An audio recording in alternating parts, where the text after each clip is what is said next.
আমার মেয়ের বাবা জিতেছে, মেয়ের জন্য ভালো তো লাগছেই। হিরণের জেতার খবরে জানালেন অনিন্দিতা। বেশ কিছু মাস আগে স্ত্রী অনিন্দিতা চ্যাটার্জির সঙ্গে আইনি বিচ্ছেদ না হওয়া সত্ত্বেও বেনারসে গিয়ে রাধিকা গিরির সঙ্গে দ্বিতীয়বার বিয়ে করে বিতর্কের মুখে পড়েছিলেন বিধায়ক অভিনেতা হিরণময় চট্টোপাধ্যায়। অনেকেই ধন্দে ছিলেন তিনি এবার জিততে পারবেন কিনা, কিন্তু সেই সন্দেহকে মিথ্যে প্রমাণ করে শ্যামপুর বিধানসভা কেন্দ্র থেকে প্রায় 23,000 ভোটে জয়লাভ করেছেন তিনি। আর স্বামীর জয়ের খবর কানে যেতেই সংবাদ মাধ্যমের কাছে মুখ খুলেছেন অনিন্দিতা। তিনি বলেন, মানুষ যে এত ভালোবাসা দিয়েছে বিজেপিকে, বিজেপির প্রার্থীদের, তার জন্য খুব ভালো লাগছে।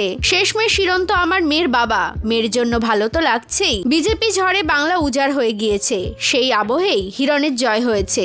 যখন থেকে ভোট কাউন্টিং এ এগিয়ে রয়েছে হিরণ, তখন থেকেই অনেক ফোন আসছে আমার কাছে। সবাই শুভেচ্ছা জানাচ্ছেন আমাকে, ভাবলেও হাসি পাচ্ছে। সেই শেষমেশ হিরণের জয়ে আমাকেই শুভেচ্ছা জানাচ্ছেন সবাই।